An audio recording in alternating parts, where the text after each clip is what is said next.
Dans cette vidéo, on va parler de la relativité du mouvement. Alors, avant de rentrer vraiment dans le vif du sujet, qui sera au grand 2, il faut d'abord introduire le référentiel, absolument. Pourquoi? Parce que le référentiel, c'est ce qui nous sert à étudier le mouvement d'un corps. Alors, avant de parler de relativité du mouvement, il faut déjà comprendre comment on va définir ce mouvement. Ben, ce mouvement, on le définit à partir d'un référentiel. Alors, plus précisément, c'est quoi le référentiel? Bien, tu peux t'imaginer, tu peux dire que c'est le point de vue que l'on choisit pour étudier le mouvement d'un corps. Donc, en pratique, il faut que tu comprennes que ce sont tes yeux le référentiel. Il faut que tu t'imagines ça. Il faut que tu regardes le mouvement d'un objet et tes yeux vont être sur un référentiel ou sur un autre. Donc, tu vas voir en détail, je vais te donner des exemples. Donc, tu as 3 référentiels à connaître. Le premier, c'est le référentiel terrestre. Le deuxième, le géocentrique. Et le troisième, héliocentrique. Alors, référentiel terrestre, c'est quoi? Ça, ce référentiel, c'est soit la surface de la Terre, soit tout autre objet fixe par rapport à la Terre. Donc ça veut dire que toi, quand tu vas observer le mouvement d'un objet dans le référentiel terrestre, tu vas mettre tes yeux collés à la Terre et fixes. Et donc tu regardes passer l'objet et tu étudies son mouvement comme ceci. Donc ça donne quoi ici, par exemple? Référentiel terrestre, bah, c'est le sol. Toi, tu es là, debout, et tu ne bouges pas. Et tu regardes. Et devant toi, tu as des rails, un TGV qui passe. Et dans ce référentiel-là, tu vas voir le TGV passer. Donc là, par exemple, il est sur une ligne droite. Donc tu vas le voir faire une ligne droite. Donc son mouvement, ici, au TGV, dans le référentiel terrestre, c'est une ligne droite. Et il a une certaine vitesse. Si c'est un TGV en pleine ligne droite, peut-être 300 km/h. D'accord? Donc ça, c'est ce que tu as vu dans le référentiel terrestre. Maintenant, deuxième référentiel, référentiel géocentrique. Cette fois-ci, tu vas imaginer que tes yeux, ils sont non plus sur la surface, mais ils sont au centre de la Terre. Donc, qu'est-ce que c'est le référentiel géocentrique?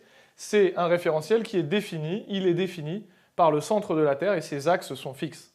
Ça veut dire que tes yeux, cette fois-ci, ils sont au centre de la Terre et ils ne bougent pas, parce que les axes sont fixes. Pour avoir des axes fixes, généralement, ce qu'on dit, c'est que les axes pointent vers des étoiles lointaines considérées comme fixes. Ça veut dire quoi? Ça veut dire que dans ce référentiel, tes yeux, ils vont regarder, et qu'est-ce qu'ils vont voir? Ben, par exemple, ils vont voir la surface de la Terre tourner. Parce que toi, tes axes sont fixes, mais la surface de la Terre, tu la vois tourner autour de toi. Donc ce fameux TGV là, qui était en ligne droite dans le référentiel terrestre, tes yeux, qu'est-ce qu'ils vont voir? Ben, ils vont le voir en haut, et ils vont le voir tourner autour de toi. Bon, s'il parcourt une longue distance, d'accord? Donc tu vois, c'est pas du tout le même mouvement, du coup. Et là, juste parce qu'on vient de changer de référentiel. Maintenant, il y a encore un autre référentiel que tu dois connaître, c'est le référentiel héliocentrique. Cette fois-ci, tes yeux, tu vas t'imaginer, parce que bien sûr c'est impossible, mais tu vas t'imaginer qu'ils sont au centre du Soleil. Parce que cette fois-ci, le référentiel héliocentrique, c'est défini par le centre du Soleil, et là encore, les axes sont fixes. Alors, pour t'en rappeler, hélios, c'est le soleil, centrique, centre. Donc, le repère, le centre du repère, du référentiel, héliocentrique, c'est le centre du soleil.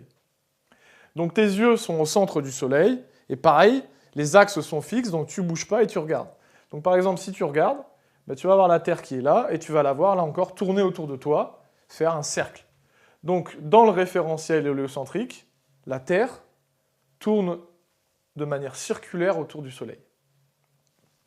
Donc le référentiel héliocentrique, il est très pratique pour étudier justement le mouvement des planètes autour du Soleil, parce que tes yeux sont au niveau du Soleil.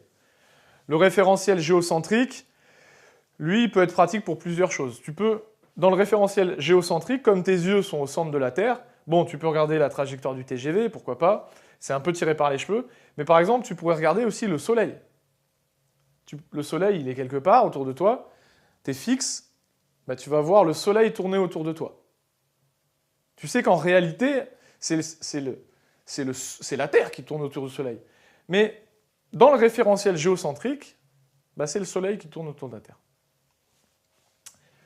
Donc voilà 3 référentiels que tu dois connaître. Maintenant, la relativité. On rentre dans le cœur du sujet. Mais la relativité, en fait, on en a déjà parlé. Mais on va revenir sur le détail. Alors, il y a relativité de la vitesse et relativité de la trajectoire.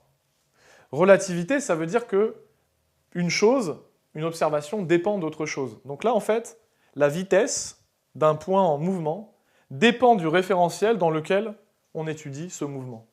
C'est vrai ou c'est faux, ça? Reprenons l'exemple du train dans le référentiel géocentrique et terrestre. Référentiel terrestre, tu vois le train passer devant toi. Tes yeux sont au niveau du sol. Tu ne bouges pas. Hop, tu vois le train passer. Il va à 300 km/h. Ok, et il est en ligne droite. Donc vitesse 300 km/h. Ici, tes yeux sont au centre de la Terre. Et le TGV, à quelle vitesse il va si tes yeux sont au centre de la Terre? Est-ce qu'il va à 300 km/h? Bah non. Parce que le TGV, lui, va à 300 km/h, mais en plus, il est sur la surface de la Terre qui elle-même tourne, puisque tu fais un tour en 24 heures. Donc ça veut dire que la vitesse de la Terre, déjà elle-même, elle tourne.